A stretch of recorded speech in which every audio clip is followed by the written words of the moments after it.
நம்ம வந்து time management, communication skill, team building, கூடவே balancing role, developing intra and inter personal relationship, modifying individual behaviours. இது வந்து ரொம்ப ஒரு பயனுள்ள ஒரு செஷனாக கண்டிப்பாக இருக்கும். இந்த செஷன் நம்மளுக்கு வழங்கக்காக நம்மளுடைய வருகை தந்த MSK Moideen sir and team member மேடமும் கூட வந்திருக்காங்க. சார் பார்த்து சொன்னோம்னா நம்மளுக்கு வந்து பொதுவாக டென்டல் ஹாஸ்பிட்டல் தெரியும், ஹார்ட் ஹாஸ்பிட்டல், கிட்னி தனி ஹாஸ்பிட்டல் இதெல்லாம் தெரியும். உலகத்திலே முதல் முறையாக மைண்ட் கிளினிக்னு சொல்லிட்டு ஒரு கிளினிக் ஆரம்பித்து அதன் மூலிமா மனோ தத்துவ ரீதியாக எல்லாத்துக்கும் ஒரு நல்ல ஒரு விழிப்புணர்வை கொடுத்துட்டு வந்துருக்காரு. சார் பார்த்தோம்னா சின்ன குழந்தைகள்லேருந்து பெரியவங்க வரைக்கும் ஆயிரக்கணக்கான பேர் விழிப்புணர்வு இருக்காரு. அது மட்டும் இல்லாமல் நிறைய ஸ்கூல்ஸில், காலேஜஸில் வந்து ப்ரோக்ராம் பண்ணிட்டு இருக்காங்க. நிறைய ப்ரைவேட் கம்பெனிஸ், கவர்மெண்ட் செக்டர்ஸில் எல்லா ஃபீல்டுலையும் பண்ணுறாங்க. கடந்த ஒரு 15 ஆண்டுகளாக சார் தவறாமல் இந்த மாதிரி ரிட்டையர்ட் ஆகிறவங்களுக்கு, இந்த மாதிரி பெண்களுக்கு உண்டான பயிற்சி, ஆண்களுக்கு உண்டான பயிற்சி எல்லாத்துலேயுமே இந்த மன தத்துவ ரீதியாக நம்மளுக்கு வந்து எப்படி மன அழுத்தமாகுது, மனசில் என்ன மாதிரி கவனங்கள், என்ன தவறு செய்கிறோம், எதில் மாற்றிக்கணும், அது மாதிரி விவரங்கள்லாம் தெளிவாக ஆக்டிவிட்டீஸ் மூலிமா, உதாரணங்கள் மூலிமா நம்மளுக்கு தெளிவாக சொல்லக்கூடிய மேடம். அதே மாதிரி குழந்தை வளர்த்தத்துலேருந்து பெண்கள் எதெல்லாம் கவனிக்கணும் அப்படின்னு சொல்லி அவங்க ஒரு தனி செக்டரில் வந்து பெண்களுக்கு உண்டான விழிப்புணர்வு ஏற்படுத்தக்கூடிய ஒரு பணியை வந்து சிறப்பாக செஞ்சு வந்துருக்காங்க. சார் வந்து சாருடைய டிவி ப்ரோக்ராம் நிகழ்ச்சியில் டிபேட் சம்மந்தமான விஷயங்கள் எல்லாம் சார் இருப்பார். நிறைய நிகழ்ச்சிகள் அது மாதிரி கலந்துருக்காங்க. அது இல்லாமல் சாருடைய புத்தகங்கள் வந்து நம்ம நாடு இல்லாமல் வெளிநாட்டில் யூஎஸில் வந்து அவருடைய புத்தகம் ஏர்கிராஃப்ட் சேஃப்டி சம்மந்தமான புத்தகம் வந்து அவர் அங்கே அங்கீகரிக்கப்பட்டு வெளியிடப்பட்டிருக்கிற அவர் எழுதின புத்தகம். அது மாதிரி பெரிய லெவலில் இருக்கக்கூடிய ஒருத்தங்க வந்து நம்ம இடையே வர்றது வந்து ஒரு மிகப்பெரிய ஒரு விஷயமா இருக்கும். இன்னைக்கு நம்ம இடையே வந்து இந்த பேலன்சிங் சம்பந்தமான தகவல் வழங்கக்காக வருகை தந்துள்ள doctor MSK Moideen sir, psychologist, Coimbatore அவர்களையும் டீம் மெம்பர் மேடம் அவர்களையும் வருகை என வரவேற்கிறோம். எங்களுடைய எம்எஸ்கே லைஃப் கிளினிக் ஃபவுண்டேஷன் சார்பாக உங்களை சந்திப்பதில் மகிழ்ச்சி அடைகிறோம். உங்களுடைய வாழ்க்கை என்பது உங்களுடைய அறிவின் முதிர்ச்சி, செயல்பாடு அதன் அடிப்படையில் உள்ளது. உலகிலேயே அகத்தின் அழகு முகத்தில் தெரியும் என்பது, அகம் என்பது அறிவு சார்ந்தது, முகம் என்பது உடல் சார்ந்தது. இன்னர் பியூட்டி பிகேம் ஏ அவுட்டர் பியூட்டி இல்லையா? ஒருத்தர் படிக்கிறாங்க, வேலைக்கு போகிறாங்க, அடுத்து படிக்கிறாங்க, வேலைக்கு போகிறாங்க. ஒரு 2 தலைமுறைக்கு ஏதாவது ஒரு நிறுவனம் இருக்குதா? இருக்கவே இருக்காதா? இன்னைக்கு வரைக்கும் டியூஷன் அனுப்புறீங்க, என்னைக்குமே டியூஷன் அனுப்புறீங்க, உலகம் படி வரைக்கும் டியூஷன் தான் அனுப்புவீங்க. சொந்தமாக படிக்கக்கூடிய தன்மையே இல்லவே. கரெக்டாக நான் சொல்கிறது, 10th வரைக்கும் படிச்சுட்டு 10th எக்ஸாமுக்கு டியூஷன், +2 முடிச்சுட்டு நீட் எக்ஸாமுக்கு டியூஷன், ஐஏஎஸ் ஐபிஎஸ்க்கு டியூஷன், எதுவுமே டியூஷன் இல்லாமல். எஜுகேஷன், கல்வி என்பது வாழ்க்கை தரத்தை உயர்த்தக்கூடியது. ஆனால் அந்த கல்வியை கற்றுக்கொள்ள நாம் என்ன முயற்சி எடுத்துக்கொண்டு வருகிறோம்? என்ன க்ரௌடு, மந்தை மனநிலை. என்ன மனநிலை? மந்தை மனநிலை. டியூஷன் போனால் தான் பாஸ் பண்ண முடியும். ஆமாம், அப்படி தான். ஏன் அங்கே இருக்கிற வாத்தியார் சொல்லிக் கொடுக்குறது, இங்கே இருக்கிற வாத்தியார் சொல்லிக் கொடுக்குறாரு. பிரச்சனை எங்கே? அந்த ஸ்டூடெண்ட்டுக்கு என்றைக்காவது நமக்கு சொல்லியிருக்காங்களா? என்னைக்கும் சொல்லவே மாட்டாங்க. இந்த ப்ரோக்ராம் பேர் எம்எஸ்கே ப்ரோக்ராம் போட்டுங்க. எம்எஸ்கே இந்த பேசிக்கு தெரிஞ்சிட்டா தான் உங்களுக்கு கிளியராக இருக்கும். உலகத்திலேயே முதலாக வாழ்க்கைக்குன்னு கிளினிக் ஸ்டார்ட் பண்ணது எங்களுடைய நிறுவனம் தான், எம்எஸ்கே லைஃப் கிளினிக் ஃபவுண்டேஷன். ஒவ்வொருத்தருக்குமே வந்து கீழே விழுந்துட்டோம் அப்படிங்கிற மாதிரி வாழ்க்கையில் விழுந்துட்டோம்னா ஃபஸ்ட் எய்டு தேவை. அந்த ஃபஸ்ட் எய்டு வந்து உலகத்திலேயே முதலாக உலகம் எப்போ வேர்ல்டு ஹெல்த் ஆர்கனைசேஷன் எப்போ உருவாச்சுன்னா 2016 அதை கண்டுபிடிச்சது. ஆனால் மேடம் வந்து 2015 பெண்களுக்கான தனி ஸ்பெஷல் முதலுதவி ஆரம்பிச்சிருக்காங்க. அது வந்து ஜஸ்ட் கால் நம்பர் நோட் பண்ணிங்க. மேடம் பேர் எம்எஸ்கேங்கிறது எங்களுடைய கண்டுபிடிப்பு. எல்லாத்துடைய எங்கள் டீமில் உள்ளவங்க எல்லாமே வந்து எம்எஸ்கேன்னு போட்டுருவாங்க. எம்எஸ்கேங்கிறது மைண்ட் செட் நாலேஜ். அவங்க பேர் வந்து எம்எஸ்கே பிரியா. பெண் குழந்தைகளுக்கான சிறப்பு கன்சல்டேஷன் நம்பர் வந்து ஜஸ்ட் கால் 93 602 53 930. படிப்புக்கு டெவலப் ஆகிறதுக்கு உங்கள் லைஃப்பை டெவலப் பண்ணுறதுக்கு யாராவது கன்சல்டன்ட் டாக்டரை பார்த்துருக்கோமா? பார்த்ததே கிடையாது. ஆனால் நீங்கள் வாங்க, எந்த கம்பெனி, எந்த பெரிய கம்பெனி இருக்குதோ அந்த கம்பெனிக்கு எங்களை மாதிரி உள்ள ஸ்பெஷலிஸ்ட் தான் அவங்க நடத்துவாங்க. வெளியில் தெரியவே தெரியாது. ஜுவல்லரியாக இருக்கட்டும், அல்லது டைமண்டாக இருக்கட்டும், அல்லது ஜவுளி கடையாக இருக்கட்டும், இது இருக்கவே இருக்கும். சரியா? வாழ்க்கை என்பது கல்வி, பொருளாதாரம், சமூக அந்தஸ்து, உளவியல் சார்ந்த உடல் ஆரோக்கியம். இந்த 4ஐ பொறுத்து தான் உங்களுடைய வாழ்க்கையினுடைய தரம் இருக்கின்றது. இந்த தரத்தை மறு ஆய்வு செய்வது தான் எங்களுடைய எம்எஸ்கே லைஃப் கிளினிக் ஃபவுண்டேஷனோட சிறப்பு தன்மையாக உள்ளது. ஸோ அதனால் வந்து உங்கள் லைஃபுங்கிறது இந்த 4 வச்சு தான். இந்த 4ல் வந்து ஒரு பிரச்சனை ஏற்பட்டதுன்னு வச்சுங்களேன், நீங்கள் வேலைக்கு வந்துட்டீங்க, உங்கள் குழந்தைகளுக்கு சரியாக படிப்பு வரல, அல்லது குழந்தைங்க டெவலப் ஆக முடியல, அல்லது வீட்டில் சண்டை, அல்லது வீட்டில் வந்து நமக்குன்னு ஒரு மதிப்பு மரியாதை இல்லைன்னா உங்களுக்கு வரக்கூடிய பேர் ஃபஸ்ட்டு வந்து என்னென்னா ஸ்ட்ரெஸ். அதுக்கு பேர் என்னது? ஸ்ட்ரெஸ். எதனால் வருது? உங்களுக்கோ உங்களை சார்ந்தவர்களுக்கோ உங்கள் குடும்பத்தில் உள்ளவங்களோ இந்த 4ல் வந்து ஃபெயிலியராக இருக்கும். எஜுகேஷன் வரவே இல்லை, படிச்சுட்டே இருக்கோம். அதே மாதிரி பணத்தை செலவு பண்ணி படிப்பு வர்றது அது பொய். பணத்தை கொடுத்து ஸ்டார் ஹோட்டலில் போய் உட்காந்து சாப்பிட்றது அது ஒரிஜினல் அல்ல. ஏஐ வந்துருச்சு, வந்த பின்னாடி உங்களை வந்து டெய்லி அனலைஸ் பண்ணி உங்களுடைய ஸ்கில் இருக்குதா இல்லைங்கிறத பொறுத்து இன்றைக்கி ஈவினிங்கே ரிப்போர்ட் வந்துடும். வேலையெல்லாம் முன்ன மாதிரி கிடையவே கிடையாது. அப்போ சுயத்திறன் வேணும். ஓகேங்களா? இந்த 4ல் வந்து உங்களுக்கோ உங்களை சார்ந்தவர்களுக்கோ குறைவதற்கு பொழுது உங்களுக்கு வரக்கூடியதான் ஸ்ட்ரெஸ். ஸ்ட்ரெஸ்னால் வந்து அழுத்தம். அழுத்தம் வந்துச்சுன்னா என்ன வந்துறீங்களா? தூக்கம் முதல்ல வராது. நோட் பண்ணிங்க. உங்களுக்கு மன அழுத்தம் வந்துருச்சுன்னா ஃபஸ்ட்டு வந்து தூக்கம் குறையும், அதுக்கடுத்து கோபம், அதுக்கடுத்து தலைவலி, எதுலேயுமே ஆர்வமின்மை. இளம் பெண்களாக இருந்தாலும் சரி ஆண்களாக இருந்தாலும் சரி முகப்பொரு வர்றதுக்கு காரணம் மன அழுத்தம்ங்கிறத யாரும் சொல்ல மாட்டாங்க. ஏன்னா சொன்னால் அந்த கிரீம் விற்காது. புரியுதா? கிரீம் விற்குமா? விற்கவே முடியாது. அந்த கிரீமை இப்போ போட்டிங்கன்னா இப்போ என்ன சொல்கிறாங்க? கேன்சருங்கிறாங்க இல்லையா? ஸோ வாழ்க்கை அழுத்தம், மன அழுத்தங்கிற வார்த்தையை நாங்கள் மாற்றிட்டோம். என்னது? வாழ்க்கை அழுத்தம். அப்போ வந்து என்ன ஆகும்? முகப்பரு வரும். பெண்களுக்கு வரக்கூடிய பெரும்பாலான பிரச்சனைகள் வந்து இந்த வாழ்க்கை அழுத்தத்தில் தான் வருது. என்ன வாழ்க்கை அழுத்தம்? ஒன்று எஜுகேஷனால் இருக்கலாம், பொருளாதாரம், கல்வி, பொருளாதாரம், அப்புறம் சமூகத்தில் அந்தஸ்து, அதுக்கடுத்து உளவியல் ஆரோக்கியங்கிறது வந்து உங்களால் வந்து எதையுமே ஏற்றுக்க முடியுதா? ஏற்றுக்க முடியலன்னு நம்ம என்ன செய்வோம்? நீங்கள் எல்லாமே பேசலாம். நான் பேசுறது உங்களுக்கு புரியுதல்லவா? நீங்களே எங்களுக்கு திருப்பி கேட்கலாம். ஓகே. என்ன நம்ம எல்லாரும் ஏற்றுக்க முடியுதா? ஏற்றுக்கவே முடியாது. நம்ம உள்ளுக்குள்ளே வந்து என்ன செய்வோம்? உள்ளுக்குள்ளேயே புலம்புவோம். அந்த புலம்புறது வெளியே மட்டும் கேட்டது மாதிரி கற்பனை பண்ணி பாருங்கள், எப்படி இருக்கும்? ஊரே சிரிக்காது, சவுண்ட் அதிகமாக இருக்கும். உள்ளுக்குள்ள எப்படிலாம் திட்டுவான். பஸ்ஸில் ஓயில பாருங்க, பஸ்ஸில் ஓயில அப்படின்னு போவான். ஹலோ யா என்ன பண்ணி தொலைகிறது. ஆனால் உள்ளுக்குள்ள என்ன இருக்கும்? உள்ளுக்குள்ள பெரும் பிரச்சனை இருக்கும். ஹோட்டலில் போய் பாருங்க, என்ன தெரியுமா? எப்போ பார்த்தாலும் ஒரு சிலர் வந்து வெளியே தான் சிரிப்பாங்க, உள்ளுக்குள்ள வந்து பழைய நம்பியார் உட்காந்த மாதிரி உட்காந்துருப்பாங்க இல்லையா? இதெல்லாம் வந்து உளவியல் ஆரோக்கியம். அதே மாதிரி எந்த செயலுமே செயல் தள்ளி போட்டுகிட்டே இருக்கும். நிறைய பெண் குழந்தைகளை வந்து நல்ல ஹை குவாலிட்டி அப்படின்னு சொல்லக்கூடிய காஸ்ட்லியான ஸ்கூலில் சேர்த்திடுறாங்க. மேரேஜ் பண்ணால் எந்த வேலையும் செய்யறதில்ல. ஹஸ்பண்ட் ஓகே மை டார்லிங், நீ எந்த வேலையும் செய்யறதில்ல அப்படின்னு சொல்லுவாங்களா? அல்லது சொல்லுங்க. அங்கே இருக்கிற மாமியா, ஹாய் வெரி நைஸ், எனக்கு இப்படிப்பட்ட மருமகத்தான் வேணும்னு நினச்சேன். நீ don't work it, you go there, அங்கே பல விளையாண்டுக்கோ, உட்காந்துக்கோ. முன்னாடி பெரிய டிஜிட்டல் டிவி, அப்புறம் மேக்கப்புக்கு ஒரு கப்பு நிறையா பேஸ்ட்டு இதெல்லாம் வச்சுருப்பாங்களா? சொல்லுங்கள். வேலையே செய்யறதில்ல. வேலை செய்யறதில்ல. நேராக அப்பாட்ட வந்து கம்ப்ளைண்ட். என்ன வீட்டில் கல்யாணம் பண்ணி கொடுத்தேன்? மாப்பிள்ளை வீட்டுக்கு தான் அப்படின்னு அப்பா சொல்லுவார். ஏற்றுக்க முடியுமா? இப்போ வேலையே செய்யறதில்ல. இதனுடைய விளைவு என்ன ஆகும்னா, நேராக ரெட் பில்டிங்னு ஒன்று இருக்குது, அதுக்கு பேர் கோர்ட், அங்கே போயிடுறாங்க இல்லையா? ஏன்னா அவங்களால எந்த விதையுமே செய்ய முடியல. ஆனால் நீங்கள்லாம் வந்து இவ்வளோ தூரம் வேலை செய்கிறது உண்மையிலே கிரேட். நான் இப்போ உங்களை பாராட்டிட்டேன். பாருங்க, பாராட்டுறது கூட நமக்கு தெரியல இல்லையா? அப்படித்தானா? அப்படியே மதி மயங்கிட்டோம். சச்சா, ஆஹா. அது நம்ம வீட்டில் வந்து யாருமே வேலை செய்யாமல் ஒரு மாமியா வந்து எல்லா வேலையும் செஞ்சால் எப்படி இருக்கும்? அப்படி கடன் வாங்கல, அந்த குடுப்பனை இங்கே இல்லையே. அப்படித்தானே? கரெக்டா? உண்மைதான். நீங்கள் இங்கிருந்து வேலை செஞ்சுட்டு வேலை பண்ண முன்னாடி இந்த லாங்குவேஜுக்கு என்னென்ன அர்த்தம் எனக்கு எதுவும் தெரியவே இல்லை. யாராவது லேடிஸ் அப்படின்னு சொல்லிட்டாங்கன்னா அது 2-3 நோட் ஃபுல்லாக எழுதிடலாம். அவ்வளோ பெரிய டைலாக். அந்த டைலாக்கை சிம்பிளாக சொல்லிடுறது. என்னது அப்படின்னா முடிஞ்சு வச்சு. நல்ல ட்ரெஸ் கட்டிட்டு போனால் அவங்களுக்கு பிடிக்குங்கிறீங்க, பைத்தியம் பிடிக்கும். அப்படிதானே? அது பக்கத்து வீட்டில் எல்லா ஊர்லேயுமே இருக்குங்க. நீங்கள் எவ்வளோ பெரிய பங்களா இருந்தாலும் அங்கே வந்து இந்த சர்வைவல் கேமரா மாதிரி 2-3 லேடிஸ் உட்காந்துருப்பாங்க. ஈவன் ஜென்ட்ஸ் கூட அப்படி இருக்காங்க. இன்றைக்கி வந்து ஆம்பளை பொம்பளை வித்தியாசமே கிடையாது, 2 பேருக்கும் அது புத்தி இருக்குது. அப்படி தானே? ஸோ இந்த மாதிரி நீங்கள் இவ்வளோலாம் கஷ்டப்பட்டு வந்து வேலைக்கு வந்துட்டு குடும்பத்தை காப்பாற்றிக்கிறது உங்களே நீ கிரேட். இப்போ நான் பாராட்டுறேன்.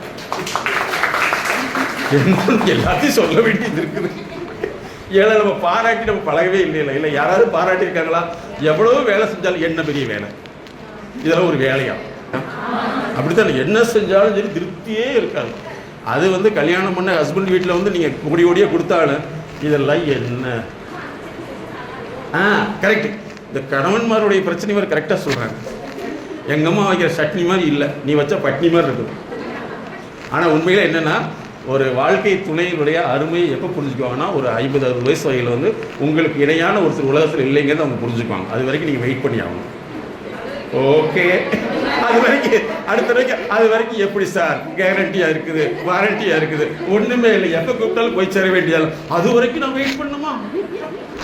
கேட்குற கேள்வி நியாயமானது இல்லையா? கரெக்டாக தப்பு. நம்மளை ரெகக்னேஷன் பண்ணுறதே கிடையாது. ஏன்னா நமக்கு அப்படித்தான் சொல்லி கொடுத்துருக்காங்க. ரொம்ப புகழ்ந்து பேசாது, நாசமாக போயிடும். புகழ்ந்து பேசுனா எப்படி நாசமாக போயிடும்? இப்படியே நம்ம பழக்கி என்ன ஆகுது, நமக்கு சேர்ந்தவங்களை அத்தனை பேருக்கு மைண்டில் அப்படியே ஒரு ஃபார்ம் ஆகிடுது இல்லையா? பேசவே கூடாது. பொம்பளைனா நேராக வேலை செய்யணும், தூங்கும் கூட இல்லை இல்லையா? தூங்கும் கூட விடுறது இல்லை. கரெக்டாக எல்லா வேலையும் செஞ்சு ஆனால் அவ்வளவும் வந்து நீங்கள் இவ்வளோ தூரம் ஆரோக்கியமாக இருக்க காரணம் உங்கள் வீட்டுக்காரங்கறியா? ஏன்னா உங்களை ஜிம்முக்கு விடுறதில்ல இல்லையா, வெளியே விடுறதில்ல, வீட்டிலேயே பெண்ட் எடுத்து உங்களை எவ்வளோ ஸ்லிமாக பண்ணியிருக்காங்கன்னு பாருங்களேன் இல்லையா? ஒரு வகையில் வந்து இந்த நெருக்கடியை தாங்கக்கூடிய தன்மை இருக்குது பார்த்தீங்களா? இது உங்களுடைய ஜென்ரேஷனோட, அது நம்மளுடைய ஜென்ரேஷனோட முடிஞ்சது. அடுத்தது நெருக்கடியில் தாங்க வேண்டியதில்லை. ஒரு திட்டிட்டு செத்து போயிடுறாங்க, திட்டிட்டு செத்துடுறாங்க இல்லையா? பார்த்துருப்பீங்கள்ல. ஏன்னா நீங்களாம் எத்தனை திட்டு சார் அதை சொன்னோம்னா 3 வருஷம் ஃபுல் டைம் ஆகும். அவ்வளவு திட்டை வாங்கிட்டு நாங்கள் தைரியமாக இருக்கிறோம்னா எங்களுக்கு நீங்கள் என்ன சொல்லுவீங்க? அப்படி தான் நம்ம நினைக்கிறோம். இன்றைக்கெல்லாம் எதுவுமே வந்து இல்லை, பழகினாலும் நீங்கள் தாங்கிக்கிறீங்கள. இப்போ அப்படிலாம் தாங்கிறதே கிடையாதுங்க. ஏதாவது சொன்னால் டொப்புன்னு கீழே விழுந்துருது. அதாவது ஐடி இண்டஸ்ட்ரியில் ரொம்ப மோசம். அவர் வந்து எப்பவுமே கொஞ்சிக்கிட்டு தான் பேசணும். டீம் லீடர் கொஞ்சிட்டே பேசுவாரா? ஹலோ எக்ஸ்கியூஸ் மேடம், திஸ் ஆல்ட்ரு அல்லது this statements to be done அப்படின்னு சொல்லுவாரா? நல்லா பண்ணுமா அப்படின்னா அவ்வளோ சத்துக்கள் விழுந்துருது. ஏன்னா பேசினா தாங்கிக்கூடிய தன்மையே இல்லாமல் போயிடுது. அதுதான் அதாவது மனசு வந்து அதை அக்செப்ட் பண்ணவே மாட்டேங்குது. ஸோ அதனால் வந்து நீங்கள்லாம் வந்து இவ்வளோ கிரேட்டாக வந்துருக்கீங்க. இதில் இன்னும் நீங்கள் சக்ஸஸ்ஃபுல்லாக வரணுங்கிறதா தான் எங்களை மாதிரியான ப்ரோக்ராம்ஸ். இது வந்து உங்களுடைய டிஎன்ஏவை மாற்றுறது.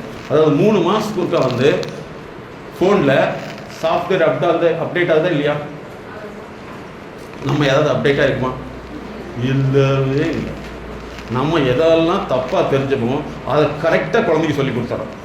அந்த குழந்தை என்ன தான் செய்யும்? நீங்கள் இப்படி சொல்லிக் கொடுக்குறீங்க. அந்த குழந்தையோட அப்பாவோட அம்மா எப்படி சொல்லி கொடுக்கணும்? அம்மா பேச்ச கேட்காது. இப்படி கேட்டு தான் ஒருத்தர் கெட்டு போயிட்டான். ஆமாதான், சூப்பராக கரெக்டாக சொல்கிறோம் இல்லையா? இதெல்லாம் எத்தனை கேசஸ் நாங்கள் டீல் பண்ணுறோம். காரணம் வந்து உண்மையிலே வந்து அந்த கடினமான உழைக்கிறவங்களுக்கு எந்த விதமான ஒரு அங்கீகாரம் கிடையாது. டீ வச்சு கொடுத்தா கூட என்ன டீ 3 வருஷம் டீங்க, அதை கேட்கல. இதெல்லாம் ஒரு காஃபியா? எஸ் காஃபி, அதை கேட்கல. என்ன பால்ட்டி இல்லைங்க, ஆமீன் பால், அதை கேட்கல. இல்லை எதை கேட்கலன்னு சொல்லிட்டு அவங்களுக்கு அப்படியே அவங்களுக்கு யார் ட்ரைனிங் கொடுத்துருப்பாங்க அப்படின்னு யோசிச்சு பாருங்க. பார்த்துக்கலாம், அவங்க அம்மா வந்து கல்யாணம் பண்ணிலே வந்து ஃபுல் ட்ரைனிங் பேக்கேஜோடு அனுப்பிச்சிருக்குது இல்லையா? ஒரு நமக்கு தெரியாமல் ஒரு ட்ரைனிங் ஸ்கூல் வச்சுருப்பாங்களோ, இருக்கலாம். அப்படித்தானே? ஓகே, அதனால் வந்து மகிழ்ச்சிகரமாக இருக்கணும். இந்த ஒரு 3 மணி நேரத்துக்கு ஸ்டூடெண்டாக இருக்கு படிக்கும். ஓகே ஸ்டூடெண்ட், நம்ம வாழ்க்கை ஏன் அப்படி இருக்குன்னா இடத்த விட்டு உறிஞ்சி தான் நகருவோம். தவறு கிடையாது. இது நம்மளே ஏரியாமே நமக்கு ட்ரைனிங் அண்ட் டெவலப்மெண்ட் ஆகிருக்குது. ஏன்னா நமக்கு இல்லைன்னா ஆரம்பத்தில் வந்து தப்பாக சொல்லி சிரிக்கக்கூடாது, அழுகக்கூடாது. அப்போ என்ன தான் பண்ணி தொலைக்கிறது? பேசாம இல்லையா? இங்கிட்டு போகக்கூடாது, அங்கிட்டு போகக்கூடாது. அப்படியே பிடிச்சி வச்ச மாதிரி இருந்து எந்த சமயத்துலேயும் சிலருக்கு அழுகையே வரதில்லை, சிலர் சிரிப்பே வரது கிடையாது இல்லையா? எங்கே சார் சிரிக்கிற மாதிரி இருக்குது என் பொழப்பு அப்படியே தான் சொல்லிட்டு இருக்காங்க. அப்படி தானே? சிரிக்கிற மாதிரியா இருக்குது, ஆனால் ஊரே சிரிக்கிற மாதிரி இருக்குது, நான் சிரிக்கிற மாதிரி இல்லை. அப்படி தானே? நிறைய பேருடைய வாழ்க்கை என்னென்னா பணம் காசுக்கு அப்பார் வந்து மகிழ்ச்சியின் குறைபாடாக இருக்குது. ஆமாவா இல்லையா? இல்லையா? ஏன்னா மகிழ்ச்சியாக இருந்தால் யாருக்குமே பிடிக்க மாட்டேங்குது. இங்கே வார் இவ்வளோ தூரம் கவலைப்பட்டுருக்கேன், ஃபுல் டைமாக நான் கவலைப்படுறேன், நீ சிரிச்சுட்டு இருந்தா வாட் இஸ் திஸ், குடும்பம் உருப்படுங்கிறீங்க. 5 மார்க் கேள்வி. அடுத்து உள்ளவங்க எஸ் உருப்படுறதுக்கு வாய்ப்பே இல்லை. அவரு இடையில வந்து பொறுத்துக, மேட்ச் த ஃபாலோவிங்ஸ் இருக்குமல்லவா, அது பொறுத்துக்கன்னு கரெக்டாக உருப்படுறதுக்கு வாய்ப்பே இல்லை சார். முடிஞ்சு வச்சா என்னதான் பண்ணுறது? கிட்டத்தை பார்த்து தூங்கிட்டு இருக்க முடியுமா, இல்லை முடிச்சுட்டு இருக்க முடியுமா? அதுவும் முடியாது. ஏன் எப்படி முடிச்சுட்டு இருக்க? ஒரு பொம்பளை எப்படி முடிச்சுதான் உருப்படுமா? எதை செஞ்சாலும் உருப்படுமா தான் இல்லையா? அப்படி தானே? உண்மையாக அதெல்லாம் தாண்டி இவ்வளோ தூரம் நீங்கள் வந்திருக்கீங்க. Okay student, okay, very good. இப்போ தான் கான்சியஸாக வந்துட்டீங்க. ஓ, நம்மளத்தால நம்மளுடைய பழக்கமே எப்படி இருக்குது? உன்னை தானே கூப்பிட்டாங்க. ஸோ இனிமேல் நீங்கள் வந்து ஃபஸ்ட்டு கம்யூனிகேஷன் அப்படிங்கிறது வந்து பேனாலும் கம்யூனிகேஷன் தான். பேசுகிறது நம்ம ஈஸியாக வரணும். நம்ம பேசுறதுக்கு பயப்படுத்திடுறாங்க ஆரம்பத்தில், எப்படித்தானே இல்லையா? பிறந்த குழந்தை பெருசாகி அப்படிலாம் பேசக்கூடாது, எப்படி பேச சொல்லிக் கொடு, இதெல்லாம் சொல்லிக் கொடுத்தா தெரியுது. இப்போ என்னதான் செய்யறது? பின்னாடி நீ அது பின்னாடியே நீ தெரிஞ்சுக்க முடியும். இப்படியே சொல்லி நம்ம என்ன பண்ணிடுறாங்க, பேசுறதுக்கே இல்லை. சில பெண்கள் வந்து பேசினா அழுதிடுறாங்க, அவங்களுக்கு பேசவே தெரிய மாட்டேங்குது. இதைத்தான் கரெக்டாக மாமியார்மார்கள்லாம் கரெக்டாக பயன்படுத்திக்கிறாங்க. பேசவே தெரியாத மக்கள் கல்யாணம் பண்ணிட்டு வந்து இல்லையா? ஸோ நீங்கள் எல்லாம் எங்களுடைய ப்ரோக்ராமுக்கு பின்னாடி நல்லா எல்லார்ட்டும் போய் பேசணும், தனியாக மட்டும் பேசிடக்கூடாது இல்லையா? ஆமாம், முக்கியமானது. ஓகே, இப்போ நான் கேட்குற கேள்விக்கு நீங்கள் பதிலாக எழுதிக்கணும். உங்களால் வர முடியாததுக்கான ஒரு 5 காரணங்கள். ஐயோ, இவங்களுக்கு சந்தோஷம் தெரியுமா? இதுக்கிட்ட நான் போய் தப்பு இல்லை. ஏன் இப்படிலாம் உட்காந்து மானத்துக்கு எடுக்கிறீங்க? What is this? கரெக்டா? ஆனால் உண்மை என்னன்னா உங்களுக்கு இருக்குது. நீங்க ஏன் வந்தீங்கன்னு எழுதுங்க. 5 காரணம் எழுதுங்க. நீங்க ஏன் வந்தீங்க, கூப்பிட்டு ஏன் வந்தீங்க எழுதுங்க. Communication development. ஓகே, எழுதுங்க, பரவாயில்ல. இப்போ எழுதுங்க. 5 பாயிண்ட் எழுதிங்க பார்க்கலாம். என்ன வேணாலும் சொல்லுங்க சார், எழுத மட்டும் வர மாட்டேங்குது. இதுக்கு பேர் என்னன்னா டைகிராஃபியா. இது வந்து குழந்தைகளுக்கு இருந்ததுன்னா நீங்கள் உடனடியாக கன்சல்டேஷன் எடுத்துக்கணும். அது மாத்திரக்கு வந்து 3 மாதத்துலேருந்து அவங்களுடைய கோஆப்ரேஷனை பொறுத்து மாறும். டைகிராஃபியான்னு சொல்லுவோம். சிலருக்கு வந்து மனசுக்குள்ள எல்லாமே இருக்கும், வெளியே சொல்லவே முடியாது. புரிஞ்சுக்கிங்களா? எல்லா பதிலும் தெரியும், ஆனால் வெளியில் சொல்லவே முடியாது. அப்படியே சொன்னாலும் பக்கத்துக்கு விட மாட்டாங்க, இழுத்து உட்கார் அப்படின்றோம். ஏன்னா நீ சொல்லிட்டு எனக்கு மதிப்பு இருக்காது. அப்படி இருக்காங்களா இல்லையா? அது ஜெய்ஃப்ராக்சியான்னு சொல்லுவோம். நிறைய குழந்தைகள் வந்து ஸ்கூலில் வந்து சொல்ல மாட்டேங்குது, எழுத மாட்டேங்குதுன்னா, ஹோம்ஒர்க் வர மாட்டேங்குதுன்னா, நீங்கள் இந்த ரைட்டிங் தெரப்பின்னு ஒன்று எடுத்துக்கணும். எங்கள் நிறுவனத்தில் வந்து 360 கன்சல்டன்சி இருக்குது. எல்கேஜியிலேருந்து டாக்டர், MPBS, MD வரைக்கும் எங்களுடைய கன்சல்டேஷன் இருக்குது. சரியா? ஓகே, அதனால் நீங்கள் 4 ஸ்டூடெண்ட் சரிங்க வந்ததுக்கான காரணம், மற்ற ஸ்டூடெண்ட் வராதுக்கான காரணம். இது வந்து உங்களுக்கு மட்டும் இல்லாமல் குழந்தைகளுக்கும் இருக்கும். சரியா? குழந்தைகளுக்கும் இருக்கும், எல்லாத்துக்கும் இது இருக்கும். ஆனால் என்னென்னா, இது வரைக்கும் நம்மளுடைய திறனை அதிகப்படுத்திருக்கு. நம்ம எங்கேயாவது போய் கன்சல்டன்சி பண்ணி நம்ம டெவலப் பண்ணியிருக்கோமா இது வரைக்கும்? சொல்லுங்கள். அப்படி இருக்கிறது தெரியவே தெரியாது. ஸோ எங்களை மாதிரி உள்ள ஆர்கனைசேஷன்லாம் வெளியில் வரவே வராது. ஸோ உங்களுடைய நிறுவனத்தோடு நாங்கள் தொடர்ந்து 15 வருஷத்துக்கு மேலே இருக்கிறதுனால அவங்க கூப்பிட்டு எங்களுடைய அப்பாயின்மெண்ட்லாம் ஒதுக்கி வச்சு இமீடியட்டாக வந்துடும். சரியா? எஸ், மற்றவங்க போவான்ட்டு நம்ம இது எவ்வளோ நல்ல எண்ணம் பார்த்தியா? கிரேட். இதனால தான் சொன்னேன், நீங்களாம் கிரேட், சாதனை பெண்கள்னு சொல்லி. மற்றவங்க மார்க் வாங்கட்டும்டா அப்படின்னு சொல்லுவோமா? சொல்லவே மாட்டோம். Okay, good. அது நல்ல எண்ணத்துலன்னா மற்றவங்க கூட விட்டீங்க. அடுத்தவங்களுக்கு வழிவிடுதல். குட். பட் அது நல்லது, ஆனால் கெட்டது. ஓகே, அடுத்தது. Very good. இது கரெக்டு. தயக்கமா, மயக்கமா, தயக்கமா. பாயிண்ட் நம்பர் 2 தயக்கம். அடுத்த வரைக்கும் வெளியே விடுதல். 2வது வந்து தயக்கம். Very good. இந்த மாதிரி எதெல்லாம் ஓப்பனாக சொல்லுங்கள், என்னையோட ஃப்ரீயாக பண்ணிடணும். Okay, good. அடுத்ததுமா? முடியல. Very good. வழி இல்லை. Very good. வழி இல்லை. அடுத்து அவ்வளோதானம்மா? சரி, ஓகே. இது வந்து பாசிபிளான விஷயம். கால் பிரச்சனை, உடல் பிரச்சனை, நோ ப்ராப்ளம். அவ்வளோதானம்மா? அடுத்து நீங்கள் செகண்ட், நீங்கள் வந்துட்டீங்க. உங்களுக்கு அடுத்தது. ஓகே, நீங்கள் சொல்லுமா? நீங்கள் அப்புறம் உங்களை 2 நீங்கள் சொல்லுங்கள். நீங்கள் பாருங்க. எது? அதே மேலும் அதே நினைக்கிங்க. டாக்டர்கிட்ட போய் என்னங்க பக்கத்தில் வந்து சொல்லிட்டு காய்ச்சல், சுகர், பிபி. சார் அதே தான் எழுதிக்கு சார். 2 சீட்டை கார்பன் எழுதி கொடுத்துட்டு சொல்லுவோமா? இதெல்லாம் நான் தப்பு கிடையாது. இப்படி தான் நம்ம நிறைய இடத்துல வந்து தொடர்பு கொள்ளக்கூடிய பிரச்சனைகள் வந்து இருக்குன்னு அர்த்தம். அப்படி தானே? அதை எது எடுக்கிறது? அதை எடுக்க சொல்ல தெரியாதா? எத்தனை சொல்கிறது அப்படின்னு சத்தம் போட்டோம்னா அவங்களுக்கு என்ன ஆகும்? Okay, good. அவங்க என்னென்ன சொல்லிடுமா? தயக்கமா? தயக்கத்தில் +1 போட்டுங்க. அடுத்தது நெக்ஸ்ட்டு. அவ்வளோதானா? ஒரே ஒரு பாயிண்ட். அடுத்து நீ சொல்லுமா? கேள்வி பார்த்தீங்களா, அந்த கேள்வி பயம் எத்தனை வருஷம் ஆனாலும் இந்த கேள்வி பயம் மாறுறதே கிடையாது. இங்கே மட்டுமல்ல, உங்களை மட்டுமல்ல, நான் உலகம் முழுவதும் சுற்றுறேன். எங்கே வேணும் சார் ஏதாவது கேள்வியெல்லாம் கேட்பீங்களா? ஒன்றும் கேட்கவே மாட்டேன். அப்பா ரொம்ப நல்லா இருக்கு சார். கேள்வி மட்டும் கேட்காம இருந்தீங்கன்னா நான் ரொம்ப நல்லா இருக்கு. கேள்வி மட்டும் கேட்டிங்கன்னா, ஏன் எங்கள் அப்பாவும் எங்கள் அம்மாவும் கேள்வி கேட்டே என்னை தொலைச்சிட்டாங்க. கூட வாத்தியாரும் அப்படித்தாங்க. கரெக்ட். கேள்வி பயம். அடுத்தது பதில் சொல்றது பாருங்க. கேள்வியும் பயம், பதிலும் பயம். என்னது உண்மையிலே இப்போ இன்னைக்கெல்லாம் உங்களுக்கு ஒரு சான்ஸ் கிடைச்சது, சந்தோஷப்படுங்க. இல்லைன்னா நம்ம என்ன செய்வோம், மனசுக்குள்ளே வச்சு என் பிரச்சனை யாருக்கு தெரிய போகுது அப்படின்னு சொல்லிட்டு இருக்கோம். ஓகே, கேள்வி பயம், பதில் பயம். Okay, good. நெக்ஸ்ட்மா என்னமா? நம்மளை பற்றி கேவலமாக பேசுவாங்களா இல்லையா? கரெக்ட், அருமை. இதெல்லாம் உண்மை. அவங்க சொல்றதுக்கு 100% உண்மை. அப்படித்தானே? எதுக்கு ரொம்ப பேசாம உட்காந்து இந்த பிரச்சனை இருக்காது, சொன்னா கேட்டு பழகணும் அப்படி சொல்லியிருப்பாங்க. Very good. இல்லை அவமானம் இல்லை, அவமானப்பட்டு விடுமோ, அவமானப்பட்டு விடுமோ. இல்லை அப்படி கிடையாது, அவமானப்படுவோமோ. ஏன்னா அவமானப்படுவோம். ப்ரெஸ்டீஜ் அப்படி கிடையாது, அது அப்படியே உட்காந்துக்கிறது. அவங்க அப்படி கிடையாது, ப்ரெஸ்டீஜ்லாம் கிடையாது. ஃப்ரீயாக சொல்கிறாங்களா, அதுவே பெரிய விஷயம். Great great. இனிமேல் யார் கேட்டாலும் பேசியிருக்கேன், அவ்வளோதான். எஸ் சார், கேள்வி இருக்கா? கேள்வி இல்லையா? பதில் இல்லையா? ஓகே அப்படின்னு இருக்க. ஓகே, அடுத்ததுமா? ஆமாம், சொன்னதை செய்யலைன்னா தப்பாயிரும், கடவுள் குத்தமாயிரும். அதனால் ஏதாவது சொல்லிக்கிட்டால் செய்ய முடியல என்ன ஆகும்? செய்ய முடியல என்ன ஆகும்? Very good. செய்ய முடியவில்லை என்றால் என்ன ஆகும்? அவ்வளோதானம்மா? Very good. பாருங்க எவ்வளோ இவங்க, பாருங்க இவங்களுக்குலாம் உண்மையிலே திறமை இருக்குது. ஆனால் என்னன்னா திறமையை வெளியே சொல்றதுக்கு வாய்ப்பு கிடைக்கல. அப்படி தானே? Very good. சொல்லுமா அடுத்தது.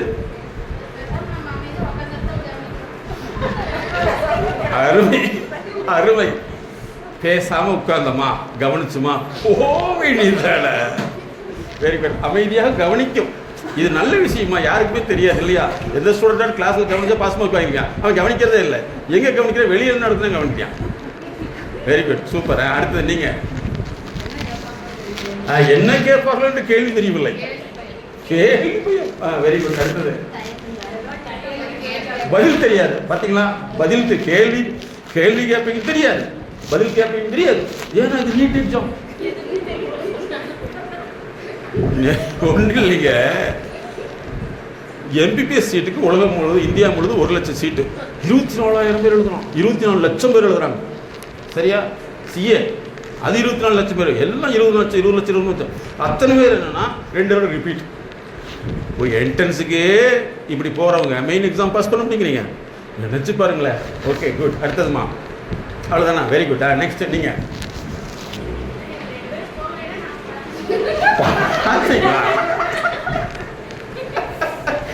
இப்படி ஒரு பதில் நான் இன்னைக்கு கேள்விப்பட்டேன்.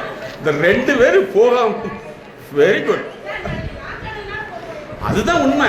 அதுதான் லாக் லாக் லாக். எஸ். வழி இல்லை. Very good. அடுத்தது. அவ்வளவுதான், வழி இல்லை. ஒற்றை வார்த்தை, வழியே கிடையாது. ஓகே, அடுத்தது. நீங்க வந்துட்டீங்க. அந்த அடுத்தது நீங்க.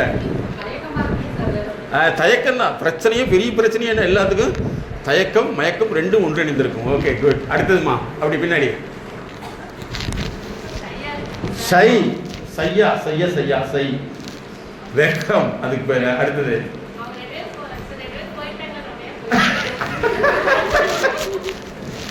எவ்வளவு யதார்த்தமான பதில். 2 பேரும் போயிட்டாங்களே, எதுக்கு?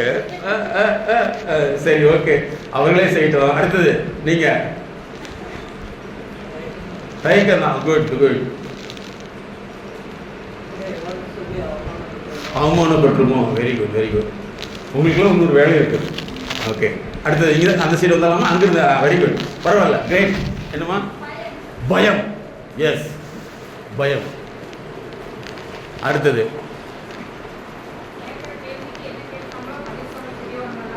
பதில் சொல்ல தெரியவில்லை என்றால் என்ன ஆகிவிடும்? Very good. பதில் தெரியவில்லை என்றால் என்ன ஆகிவிடும்? Very good. இதெல்லாம் கரெக்டான கேள்வி, பதில் தான். Very good. அவங்க செஞ்ச முன்னாடி நம்ம செஞ்சுக்கலாம். Okay okay. அது எப்படி எழுதுக்கலாம்? பிறரை பார்த்து நாம் தெரிந்து கொள்ளலாம். அமைதியாக கவனிக்கலாம். நீங்கள் வரைக்கும் கரெக்டாக சொல்லணும். ஓகே, அடுத்தது. அடுத்தது நீங்க. பயம்தான். Very good. பாருங்க இந்த பயம் பேய் எத்தனை பேருக்கு பிடிச்சிருக்குன்னு சொல்லிட்டு எல்லாத்தையும் பிடிச்சிருக்கு. ஒட்டுமொத்த பயம். Okay good. அடுத்தது பயம். Very good. அடுத்தது பயம்தான். பயமே ஓட்டுங்க சார். அடுத்து நீங்க தயக்கம். Very good. தயக்கம் பிளஸ் போட்டுருங்க. அப்புறம் என்னமா? கூச்சம், பயம். கரெக்ட். எல்லாத்துக்கும் இப்படித்தான் சாஃப்ட்வேரா லோட் பண்ணியிருப்பாங்க.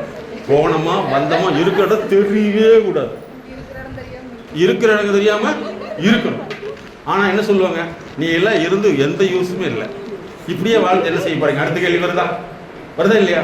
பாரு, அந்த அம்மா எவ்வளவு சினிமா நல்லா நடிச்சு போயிருவாங்க, நீ எல்லாம் நடிக்கிறியா அப்படின்னு கேட்பாங்க. ஆனா இருக்கிற இடமும் தெரியாம இருக்கணும். என்ன நம்ம எளியா போய் உட்காந்துக்கிறது இல்லையா? Okay good. அடுத்தது தயக்கம், தயக்கம், பயம். Very good. அடுத்தது தயக்கம். அவ்வளோதானா? ஓகே. அடுத்ததுமா என்ன கேட்பாங்களோ? Very good. இதெல்லாம் எக்ஸாம் ஃபியர் தான். Exam fear. எங்கேயுமே என்ன கேள்வி வருவோ தெரியலையே. எங்கிட்ட நிறைய எக்ஸாம் எழுதணும் சார், என்ன கேள்வி வரும்போது தெரியாதே. எனக்கு தெரியாது, படிச்சியா படிக்கல, பயம் என்ன இதாக வரும். Okay good. அடுத்தது தயக்கம். Okay good. பயம், தயக்கம், பயம். ஓ வெரி குட். அடுத்ததுமா தயக்கம், பயம்தான். ஓகே பயம்தான். ஓகே உங்களுக்கு அது அப்படியே காப்பி பண்ணிங்க சார். ஆடியன்ஸ் நான் சொல்ல வேண்டிய வேலையே இல்லை, எல்லாம் எழுதுனீங்களா என் பேரை போட்டுருங்க, அவ்வளோதான். பாருங்க எவ்வளவு எவ்வளவு ஜீனியஸ். கிரேட். அடுத்தது பயம், கூச்சமாக இருந்தது. கேள்வி கேட்பாங்க, கூச்சம், பயம். Okay good. சரி, இப்போ நீங்கள் வந்ததுக்கு என்ன காரணம் எழுதிருக்கீங்க? இந்த சைடு எழுதிக்க பார்க்கலாம். ஆர்வம். Very good. ஆர்வம். பார்த்துக்கலாம், என்ன பெரிய விஷயம், பார்ப்போம்ல. குட். Very good. முன்னாடி போகணுங்கிற விஷயம் பாருங்க. இதெல்லாம் வந்து நம்ம சில விஷயம் குழந்தைகளுக்கு இந்த மாதிரி ஆயிரக்கணக்கான பிரச்சனை இருக்காது. இப்போ சோசியல் மீடியா வந்த முன்னாடி தப்பான விஷயங்கள் மட்டும் கரெக்டாக தெரிஞ்சுக்கிறாங்க. ஆமாவா இல்லையா? கரெக்டான விஷயத்த தப்பாக தெரிஞ்சுக்குவாங்க, தப்பான விஷயத்த கரெக்டாக தெரிஞ்சுக்குவாங்க. ஓகே. ஆர்வம், தைரியமாக ஃபேஸ் பண்ணுறது. அடுத்தது எப்படி சேம் என்னுடைய பிரச்சனை தான் அப்படிங்கிற மாதிரி. Very good, very good. யாரும் வரமாட்டாங்க நம்மளை தவிர, யாரு போமே எதுலையும் முன்னாடி வருதா. Very good. யாரும் வராதால் அப்புறம் முன்னாடி வர வேண்டும். முன்னாடி எதுலையும் முன்னேறுதல். Very good. அடுத்தது நீங்களும் சொல்லிடலாம். மரியாதை. Very good. அடுத்து எழுதுங்க. மரியாதை. அடுத்ததுமா நம்ம முன்னாடி போனால் தான் பழக முடியும். எதையும் தெரிந்து கொள்ள வேண்டும். சரி, வெரி குட். போட்டியாளரே கிடையாது. Very good. தனித்தன்மை. Very good. அடுத்ததுமா நீங்க. ஆமாம், very good, very good. Relax, relax. வெளியில் வந்து ஃப்ரீயாக இருக்கணும். Very good, good, good.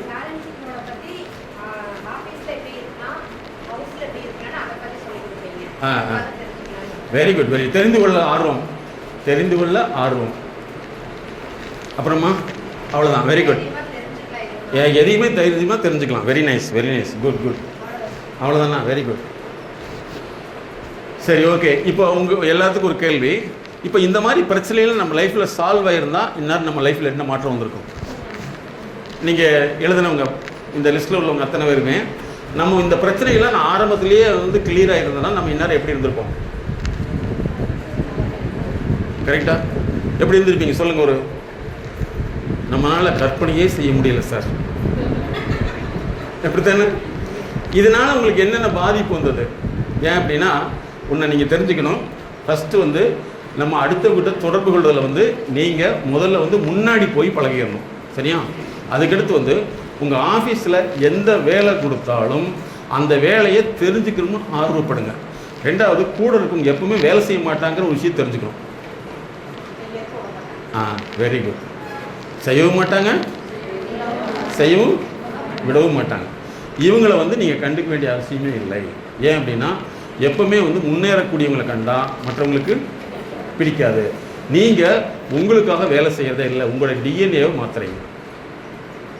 சரிங்களா? நீங்கள் எது இருந்தாலும் முன்னாடி போயிடணும். அதுக்கடுத்து வந்து இப்போ இருக்கக்கூடிய ஒரு மிக பிரச்சனைனா போஸ்ட்போன்மெண்ட் அப்படின்னா தள்ளி போடணும் இல்லையா?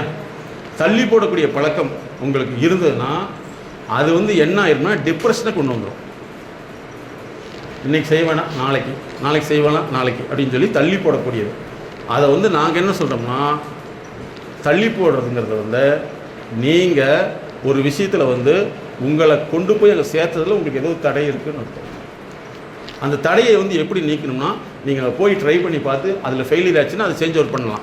ஃபெயிலியர் ஆகாமே பண்ணவே முடியாது. அப்போ நீங்கள் என்ன செய்யணும்னா, உங்களுடைய முக்கியமான விஷயம் கான்வர்சேஷன் எல்லாருக்கும் முதல்ல ஃப்ரீயாக டிஸ்கஸ் பண்ணுங்கள். அவங்க நீங்கள் நினைக்கிற மாதிரி பேச மாட்டாங்க. அவங்க பேசுகிறது அவங்களுக்கு தெரிஞ்ச மாதிரி தான் பேசுவாங்க. அவங்களுக்கு தெரிஞ்சதை நம்ம எப்படி புரிஞ்சுக்கணுங்கிறதா நமக்கு தேவை. ஃபாலோ பண்ண முடியுங்களா? அப்போ இனிமேல் என்ன செய்யணும், வீட்டில் போய் ஃப்ரீயாக பேசுங்க.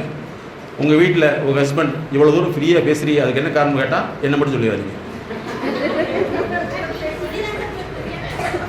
வெரி குட், பரவாயில்ல. இப்படிலாம் ப்ரோக்ராம் நடந்த முன்னாடி நான் ஃப்ரீ ஆகிட்டேன்னு சொன்னால் அது பரவாயில்லையே அப்படின்னு சொல்கிறதுக்கு வாய்ப்பு இருக்குது இல்லையா? அதே மாதிரி நீங்கள் வந்து ஒன்று முக்கியமாக தெரிஞ்சுக்கணும். உங்களுக்கு வந்து இந்த டைம் மேனேஜ்மெண்ட்டுக்கு போட்டிருப்பாங்க. நேரத்தை மேலாண்மை பண்ணவே முடியாது. நம்ம அறிவை தான் மேலாண்மை பண்ண முடியும். புரியுங்களா? காலையில் தூக்கி மதியானம் போட முடியுமா? மதியானம் தூக்கி காலையில் போட முடியுமா? ஆனால் நம்ம அறிவை வச்சு பயன்படுத்திக்கலாம். அதனால் இனிமேல் நீங்கள் என்ன செய்யணும், சாதனை பெண்களாக வரக்கு ஃபஸ்ட்டு வந்து எல்லார்ட்டும் ஃப்ரீயாக பேசுங்க. சரியா? யாராவது உங்களை தப்பாக நினைக்கிறாங்க, நீங்கள் தப்பாக நினைக்காதீங்க. தப்பாக நினைக்கிறது அவங்களுடைய தப்பான நினைப்பு. அந்த நினைப்புக்கு நீங்கள் காரணம் அல்லவே இல்லை. நீங்கள் போய் எல்லாட்டும் தேவையில்லாத நபர்கிட்ட பேசக்கூடாது, தேவையான நபர்கிட்ட பேசாமல் இருக்கக்கூடாது. நல்லா ஃப்ரீயாக டிஸ்கஸ் பண்ணிங்கன்னா உங்களுக்கு வந்து ஒவ்வொரு மனிதனுமே வந்து தன்னை முன்னேற்றிக்க முடியலன்னு தான் அதுதான் நோயாக மாறுது. என்ன நோய் அப்படின்னா என்ன பண்ணுறது பாருங்கள். நேற்று பார்த்துருப்பீங்க, ஒரு பெரிய ஆஃபீஸர் தனக்கு பேசுறதுக்கு யாருமே இல்லைன்னு சொல்லிட்டு ஒரு ஆப்பில் போய் அந்த ஆப்பில் பார்த்துட்டு அது ரொம்ப பெரிய தப்பெல்லாம் நடந்திருக்கு. நீங்கள் பார்த்துருப்பீங்க, நிறைய நியூஸ் வந்துட்டு இருக்கு இல்லையா? நம்ம வந்து என்னென்னா சரியான நட்பு வட்டத்தை வச்சுக்கணும். அந்த சரியான நட்பு வட்டத்தில் வந்து தேவையில்லாத டிஸ்கஸ் பண்ணக்கூடாது. டாக்டர்கிட்ட சொல்ல வேண்டியது டாக்டர்கிட்ட சொல்லணும். அவங்ககிட்ட போய் சொன்னீங்கன்னா என்ன ஆயிரும், பிரச்சனையாக மாதிரி. குடும்ப பிரச்சனைகளை இந்த ஷேர் பண்ணுன்னு சொல்கிறாங்க பார்த்தீங்களா, அங்கே மட்டும் செஞ்சிடாதீங்க. ஏன்னா நாங்கள் டெய்லி வந்து ஒரு 10 கேஸ் பார்க்குறோம். சில வீட்டில் வந்து குடும்ப பிரச்சனைகள் இருக்கும், ஹஸ்பண்ட் ஒய்ஃப் ப்ராப்ளம் இருக்கும். இதை போய் பக்கத்தில் இன்னொரு ஃப்ரெண்டுகிட்ட சொன்னால் அந்த ஃப்ரெண்டு அவங்க ஃப்ரெண்டுகிட்ட சொல்லி கடைசியில் வந்து வேற ஒரு ஆள் சம்மந்தம் இல்லாமல் கான்டாக்ட் பண்ணுது. இதில் பாதிக்கப்பட்ட பெண்கள் எங்கிட்ட நிறையா மேடமுக்கெல்லாம் கன்சல்டிங் கொடுக்குறாங்க. அப்போ எப்போவுமே உங்களுடைய ஃபேமிலி ப்ராப்ளமாக இருந்துச்சுன்னா நேரடியாக எங்களை மாதிரி ப்ரொஃபஷனல் நீங்கள் பார்த்துட்டிங்கன்னா அது அப்படியே சால்வ் ஆகிடும். அது போய் மற்றவங்க சொல்லிட்டு என்ன ஆகிடும், அவங்க உங்களையும் ஏற்றி விடுவாங்க, அவங்களையும் ஏற்றி விடுவாங்க. ஃபேமிலி ப்ராப்ளம் வந்துருச்சுன்னா இந்த பஞ்சாயத்துக்கு மட்டும் பயப்படாது. என்ன செய்வாங்க, அவங்க மாற்றி மாற்றி மாற்றி பிரச்சனை உண்டாக்கிட்டால் அந்த பிரச்சனை தீர்க்கறதுக்கு இன்னொரு பிரச்சனை வந்துடும். அதனால் வந்து எப்போவுமே நல்லா தெரிஞ்சுங்க, ப்ராப்ளம் சால்விங்கிறது வந்து மனிதனுடைய பேச்சு, நடத்தை, செயல், சிந்தனை இதில் தான் இருக்குது. அதை சரிப்படுத்திட்டோம்னா எல்லாரும் சக்ஸஸ்ஃபுல்லாக வர முடியும். ஃபாலோ பண்ண முடியுதுங்களா? ஓகே. அப்போ இன்னையிலேருந்து நீங்கள் என்ன செய்யணும்னா உங்களுடைய லைஃப்பில் வந்து ஒரு விஷயத்தை மாற்றிக்கிட்டீங்க. MSK அதாவது நோட் எடுத்துங்க. நோட்டில் வந்து பிஃபோர் MSK ஆஃப்டர் MSKன்னு போட்டுங்க. இந்த ஒரு ½ அன் ஹவரில் வந்து இதுக்கு முன்னாடி எப்படி இருந்தீங்க, இனிமேல் எப்படி உங்களை மாற்றிக்க போகிறீங்கன்னு எழுதுங்க. இது உங்களுக்கு தான் ஒரு கோடு ஓட்டுங்க. இப்படி பிஃபோர் MSK ஆஃப்டர் MSK. இந்த MSK ப்ரோக்ராம் முன்னாடி எப்படி இருந்தீங்க, இதுக்கப்புறம் நீங்கள் எப்படி உங்களை இன்னையிலிருந்து உங்களை சேஞ்ச் ஓவர் பண்ணிட்டீங்கன்னு எழுதுங்க. பிஃபோர் MSK முன்னாடி எப்படி இருந்தீங்க, இனிமேல் உங்கள்கிட்ட என்ன மாற்றத்தை நீங்கள் உருவாக்க போகிறீங்க. இந்த தடைகள் தானே உங்கள்கிட்ட இங்கே பேசுகிறக்கே ஒரு கூச்சமாக இருந்தது, ஆமாவா இல்லையா? இந்த தடையெல்லாம் உடைச்சாச்சு. ஃப்ரீயாக பேசுங்க பார்க்கலாம். எதிர்க்க பெண்களுக்கு வந்து ஒபிசிட்டி வர்றதுக்கு மெயின் காரணம் தெரியுமா, அமுக்கப்பட்ட பிரச்சனைகள் தான். நல்லா ஞாபகத்தில் வச்சுக்கோங்க, அமுக்கப்பட்ட பிரச்சனைகள் தான். மேடம் வந்து ஃபுட் அண்ட் ஃபீலிங்னே ஒரு கோர்ஸே நடத்துகிறாங்க. அதில் என்ன பெண்களுடைய வேறு எதுவுமே இல்லை, அவங்களுடைய வாழ்க்கை அழுத்தம் சொல்லக்கூடிய அந்த வாழ்க்கை அழுத்தத்தை வந்து குறைச்சிட்டாவே அவங்களுடைய உடல் சீராயிடும். பெண்களுக்கு வரக்கூடிய அதிகமான பிரச்சனைகள் என்ன தெரியுமா, ஒரு ஆணுக்கும் பெண்ணுக்கும் 2 வித்தியாசமாக. வாழ்க்கை பிரச்சனை வந்து ஒரு பெண்ணுக்கு ஏற்படல, அது கர்ப்ப ரீதியான பிரச்சனை உண்டாகும். அதுதான் வந்து பெண்களுக்கு வரக்கூடிய கர்ப்ப ரீதியான நோய்கள். உங்களுக்கு நான் சொல்ல விரும்பலை, அந்த மாதிரி நோய்கள் வரக்கூடியது. ஒயிட் டிஸ்சார்ஜ் வந்து ஸ்டார்ட் ஆகுது. ஆண்களுக்கு வரக்கூடியது ஹார்ட் அட்டாக். பெண்களுக்கு ஹார்ட் அட்டாக் வர்றதே கிடையாது, அது ரொம்ப ரேர். ஆனால் பெண்களுக்கு வரக்கூடியதெல்லாம் வந்து செல் இழப்பு நோய். சரியா? அதுக்கு என்ன காரணம்? அமுக்கப்பட்ட பிரச்சனைகள். அதை யார்கிட்டும் போய் சொல்ல முடியாது. ஏன்னா சொன்னால் மறுபடியும் ஒரு பிரச்சனை வரும். அப்போ யார்கிட்ட சொல்ல முடியும் அப்படிங்கிற ஒரு கேள்வி இருக்குல்லவா? அதுக்காக தான் மேடம் வந்து அவங்களுடைய நெட்டில் போய் பார்த்தா கூட தெரியும், உளவியல் சகோதரின்னு போட்டிருப்பாங்க. உளவியல் சகோதரி அப்படின்னு சொல்லி தான் அவங்களுடைய பிராண்டே வந்திருக்கு. அவங்க பேர் பிரியா. எதுக்குன்னா நம்முடைய சமூகத்தில் நமக்கு நடக்கக்கூடிய விஷயங்களை சொல்வது நோக்கமல்ல, அந்த பிரச்சனையிலும் நாம் எப்படி வெளியில் வரணும், அந்த பிரச்சனையை எப்படி கையாளணும். அப்படி தானே? உங்களுக்குள்ள ஆயிரக்கணக்கான ப்ராப்ளம் இருக்கா, சொல்ல முடியாத ப்ராப்ளமாக இருக்கும். அதை போய் நம்ம மனசுக்குள்ளே வச்சுட்டு கீழே தான் நம்ம உடல் வந்து கெட்டு போயிடும். உடல் கெட்டதனுடைய ஆரம்ப கட்டம் தான் உடலில் வந்து முடி கொட்டுறது இருக்கட்டும், பெண்களுக்கு வரக்கூடிய வயசு டிஸ்சார்ஜாக இருக்கட்டும், இப்படிலாம் அதிகமாகி இதுக்கு போய் நம்ம மருந்துக்கு தான் ட்ரீட்மெண்ட் எடுப்போம். ஆனால் ஆக்சுவலாக தேவை நம்ம வாழ்க்கையை மாற்றுறதுக்கு தான் வேணும். நாங்கள் மனசுன்னு சொல்கிறதில்ல, வாழ்க்கையை மாற்றுறது தான். அந்த வாழ்க்கையை மாற்றிட்டோம்னா நிச்சயமாக உங்களுக்கு எந்த நோயுமே வராது. சரி, அதனால தான் உலக லெவலில் வந்து விமன் வெல்னஸ் ஃபாரம்னே வச்சுருக்காங்க. எங்களுடைய கிளினிக் 10க்கு 10 தான், விளம்பரமே இருக்காது. டாப் மோஸ்ட் விஐபி வரைக்கும் வருவாங்க. சரி, அதனால் நீங்கள் இனிமேல் என்ன செய்யணும்னா, உங்களுக்குள்ள ஒரு அழுத்தம், அந்த அழுத்தத்தை எப்படி தெரிஞ்சுக்கலாம்னா, நைட்டு தூக்கம் வராது, மனசுக்குள்ளே வந்து சுற்றிக்கிட்டே இருக்கும். யாராவது ஒரு வார்த்தை சொல்லிட்டாங்கன்னா அது எதிரொலிச்சிக்கிட்டே இருக்கும். சரியா? பல நேரங்களில் வந்து நம்மை புரிஞ்சக்கூடியவங்க யாருமே இல்லையான்னு ஒரு கேள்வி வந்துக்கிட்டே இருக்கும். இதெல்லாம் வந்து நீங்கள் வேறு யார்கிட்ட போய் சொன்னாலும் பதில் இருக்காது. என்ன சொல்லுவாங்க? எனக்கு அப்படித்தான்னு சொல்லிப்பாங்க. அப்படித்தானே? இல்லையா? இதெல்லாம் உனக்கு சமாளிக்க தெரியாதா அப்படின்னு ஒரு கேள்வி கேட்டுட்டு நம்மளை நக்கடா சிரிச்சுட்டு போயிடுவாங்க. ஆனால் அந்த பெண்ணுக்குடைய அழுத்தம் என்பது ஒரு மிகப்பெரிய விஷயம். சரியா? ஆண்களுக்கு அழுத்தம் வருதா அப்படின்னா அது வருது. அது வந்து என்னென்னா நிறைய பழக்கங்களாலேயே அது ஒரு பிரச்சனையாக மாறிடுது. ஆனால் மெயினாக வந்து ஒரு பெண்ணுங்கிறது வந்து முக்கியமான விஷயமா இருக்குது. ஏன்னா நீங்கள் நல்லா இருந்தால் தான் ஒரு குடும்பம் நல்லா இருக்கும். ஆமாவா இல்லையா? ஒரு பெண் மட்டும் இல்லைன்னா அந்த குடும்பம் வந்து ஃபவுண்டேஷன் இல்லாத வீடாட்டம், அஸ்திவாரம் இல்லாத கட்டடம். அதனால தான் மேடம் வந்து பெண்களுக்காக ஸ்பெஷலாக நிறைய செஞ்சுட்டு இருக்காங்க. இன்றைக்கி வரக்கூடிய சிசேரியன் காரணமே வந்து பெண்களுக்கு இருக்கக்கூடிய வாழ்க்கை அழுத்தம் தான். நீங்களாம் அனுபவிச்சிருக்கலாம். இப்போ வந்து நிறைய அனுபவிக்கிறாங்க, வெளியே சொல்ல முடிய மாட்டேங்குது. இல்லை, நிறைய பெண்கள் வந்து கல்யாணம் பண்ணிட்டு கூட்டிகிட்டு போகல என்ன சொல்லுவாங்க? நீ மகாராணியாட்ட உன்னை வச்சுக்கிறேன். அந்த வச்சுக்கிறேன்னு இப்போ தான் மீனிங் எப்போ தெரியும்? வச்சுக்கிறேன் அப்படின்னு சொன்ன மீனிங் தான். ஆனால் சொல்கிறப்ப என்ன பண்ண, மகாராணியாட்ட வச்சுக்கிறேன் அப்படின்னு புரிஞ்சுக்கணும் இல்லையா? அங்கே போனால் என்ன ஆயிரும்? நம்ம வீடா வெரி குட் சர்வெண்ட். என்ன servant? Unpaid servant. There is no leave, no gratuity, எதுவுமே கிடையாது, எதுவுமே கிடையாது. அலாரமே வேண்டியதில்லை இல்லையா? நைட்டு தூங்குறது அன்டைம், எந்திரிக்கிறது அன்டைம், மொத்தத்தில் நோ டைம் இல்லையா? அதனால் நீங்கள் வந்து இனிமேல் ஒரு சாதாரண பெண்களாக வரணும். உங்களுக்கு மனசுக்குள்ளே என்ன வருத்தமாக இருந்தாலும் சரி, நம்மளை யாருமே வந்து புரிஞ்சு கொள்ள மாட்டாங்க. டாக்டர்கிட்ட போய் உடம்பை காமிச்சா மட்டும்தான் அதுக்கு தீர்வு. ஊரெல்லாம் காமிச்சோம்னா எனக்கு என்னமோ மாதிரி இருக்குதே அப்படின்னு கேட்டால் என்ன ஆயிரும்? அவங்க அப்படித்தான் இருக்கும். அப்படித்தானே? நெஞ்செல்லாம் படபடப்பாக இருக்குது, கவலைப்படாது, அது நின்று போயிடும். வாட் இஸ் திஸ் இல்லையா? இப்படி சொல்லி நம்ம என்ன செஞ்சிருவாங்க? ஒன்றுமில்லாம் பண்ணிடுவாங்க. நீங்கள் வந்து இனிமேல் தான் ஸ்ட்ராங்காக இருக்கும். ஸ்ட்ராங்காக இருக்கிறதுக்கு எதெல்லாம் தடையாக இருக்குது, அந்த தடையை வந்து நீக்கிறது தான் இந்த, அதாவது வாழ்வியல் பகுப்பாய்வுன்னு சொல்கிறோம், லைஃப் பேஸ்டு அனாலிசிஸ். அது பண்ணிட்டோம்னா நீங்களும் சாதனை பெண்களாக வர முடியும். ஏன் அப்படின்னா உங்களுடைய தாண்டி நாங்கள் என்ன விரும்புகிறோம், நிறைய ஒரு பெண்கள் எல்லாத்துக்குமே வந்து அதோடைய பேத்திக்கு கல்யாணமாக வரைக்கும் இருக்கிற அளவுக்கு நீங்கள் உங்கள் ஆயிலை டெவலப் பண்ணணும்னா மெயின் வந்து வாழ்க்கை சார்ந்த அழுத்தங்களை குணப்படுத்தணும். அதை குணப்படுத்தினா நீங்கள் சாதனை பெண்களாக மாற முடியும். உங்களை எப்போவுமே மற்றவங்க தப்பாக தான் பேசுவாங்கன்னு கரெக்டாக நீங்கள் புரிஞ்சுக்கணும். ஓகே? ஆமாம், நீங்கள் பேண்டாக இருந்துக்கணும். ஏன் அப்படின்னா அவங்களுக்கு பேசுகிறது தானே பிடிக்காது, அப்படி தானே சொல்லி கொடுத்துருக்காங்க. அது அவருடைய தப்பு இல்லைங்க, அவங்க அம்மாவுடைய தப்புங்க. அவங்களுக்கு காதே இல்லை. நீங்கள் எப்படி எதிர்பார்க்கணும்னா நல்லா தெரிஞ்சுங்க, அந்த ஒரு அலிமெண்ட்டை விட்டுறணும். அங்கே போய் நீங்கள் வந்து அறிவாளியாக காமிச்சிங்கன்னா அல்சர் பல்சர் உங்களுக்கு வராது, அங்கே வரும் இல்லையா? அப்படித்தான் அவங்கள பொறுத்தல வந்து நிறைய எப்படி தெரியுமா சொல்லி வளர்த்துருக்கிறாங்க. ஒரு பொம்பளைனா அடக்க ஒடுக்கமாக அடக்கமாக வரைக்கும் இருக்கணும், அடக்கமாக வரைக்கும் இருக்கணும். What is this? அப்படித்தானே? கரெக்டாக தப்பா? அதுக்கு மேலே இருக்கவே கூடாது, பேட்டாக இருக்க வேண்டியதான். அப்படி பார்த்தா நீங்கள் போய் அதாவது பேச்சு திறன் குறைந்தவங்க கல்யாணம் பண்ணிக்க வேண்டியதான். அது செய்ய மாட்டாங்க. பேச்சு கடலை உடச்ச மாதிரி இருக்கணும். வீட்டில் வந்தால் பல்ல உடச்சிருவாங்க. ஆமாம், நான் பேசுகிற லாங்குவேஜ் புரியுதா? கோயம்புத்தூர் லாங்குவேஜ். ஸோ அதனால் வந்து நீங்கள் யார் உங்களுக்கு வந்து எதிரியாக இருக்காங்களோ, யார் உங்களுடைய பேச்சு பிடிக்காதோ அவங்ககிட்ட வந்து பேசவே கூடாது. பேட்டு போயிடும். அங்கே பேசுனீங்கன்னா அவங்க என்ன செய்வாங்க, நேரடியாக மோதவே மாட்டாங்க, பின்னாடி ஜேசிபியில் வருவாங்க. அப்படி இல்லைங்க, அப்படி சொன்னால் நீங்கள் தப்பே இல்லை, அப்படி சொன்னால் தப்பே கிடையாது. நீங்கள் அவங்கள பொறுத்தல வந்து அந்த பேச்சுன்னா அவங்க நீங்கள் நினைக்கிற மாதிரி பேச்சு கிடையாதுங்க. அவங்க நினைக்கிற பேச்சுக்கு வேற அர்த்தம். வந்தால் ஒரு 2 பவுன் கொடுக்கலாம். கரெக்டா? ஹலோ, 2 பவுன் கொடுக்கலாம் அல்ல 2 பவுன் கொடுக்கலாம். ஆமாங்க, 2 லட்சம் கொடுக்கலாம். ஒரு கல்யாணம் வந்தால், ஒரு காட்சி வந்தால் ஒரு பட்டு எடுத்து கொடுக்கலாம். இதுக்கு பேர் தான் அவங்க பேச்சு. நீங்கள் நினைக்கிற மாதிரி hello excuse me yellow lady வான்னு கூப்பிட்றதில்ல. கரெக்டா? அவங்களுடைய அர்த்தம் அதுதானே. அந்த காலத்தில் இன்னைக்கெல்லாம் என்ன தெரியுமா, வந்தோன்னே வா 2 நாளைக்கு மட்டன் வேணுமா, சிக்கன் வேணுமா, அப்புறம் வந்து எல்லாம் வாங்கி கொடுத்து செஞ்சு முடிச்சு முன்னாடி என்ன சாப்பாடு, ஒண்ணுமே நல்லா இல்லை, இது எப்படி நீ சாப்பிட்ற, இன்னும் உயிரோடு இருக்க, பார்த்தீங்களா ஆச்சரியத்தை, இந்த சாப்பாடு சாப்பிட்டு ஒரு மனுஷன் உயிரோடு இருக்கான்னா கிரேட். இதுக்கு தான் ஆண்டவன் இருக்கான்னு சொல்றது. பத்தியா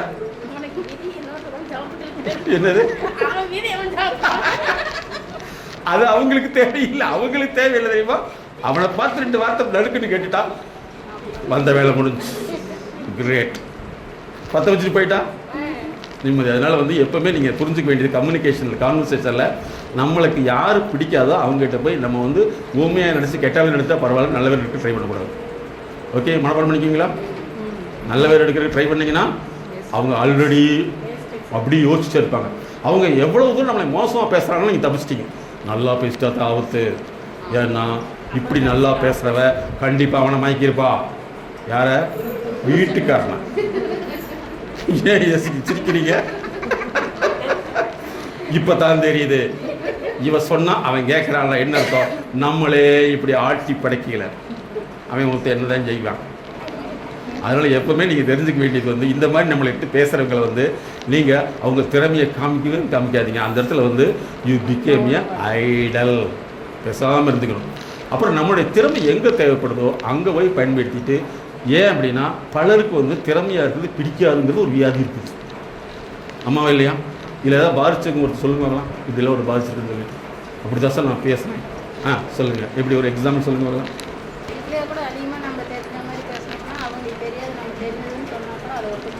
எஸ். இப்போ என்ன அது ஒவ்வொரு, அதனால தாங்க நாங்கள் பெண்களுக்கு தனியாக ஒன்று ஆரம்பிச்சது. என்னன்னா, எனக்கு பெண் குழந்தை, மேடத்துக்கு ஒரு பெண் குழந்தை.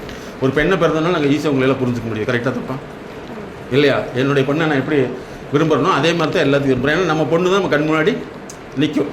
சிலருக்கு வந்து பெண் இருந்தாலும் நிற்காது, பொண்ணு இருந்தாலும் நிற்காது. ஏன்னா அது பொட்டு தான் பொண்ணு, இதெல்லாம் புண்ணு. கரெக்டா? ஏடிஎம். கரெக்டு. சம்பளம் வாங்கினா ஏடிஎம் இல்லையா? அவங்களுக்கு அவங்க பொண்ணு மட்டும்தான் பொண்ணாக தெரியும், அவங்களுக்கு மட்டும்தான் எல்லாமே தெரியும். மற்றவங்கெல்லாம் இது என்ன பொம்பளை இல்லையா? அவங்கள பார்த்தா என் பொண்ணு பாடிஸ், இது பெரிய உளவியல் நோய் அவங்களுக்கு. எப்படிங்க? எங்கள் அம்மா மாதிரி என் பொண்ணு, அந்த பொண்ணு அவங்க அம்மா மாதிரி, ஹஸ்பண்டோட அம்மா மாதிரி கிடையாது. Note this point. அண்டர்ஸ்டாண்ட்? நான் சொல்றது ஏதோ அல்ஜிப்ரா கணக்கு சொன்ன மாதிரி பார்க்குறீங்க.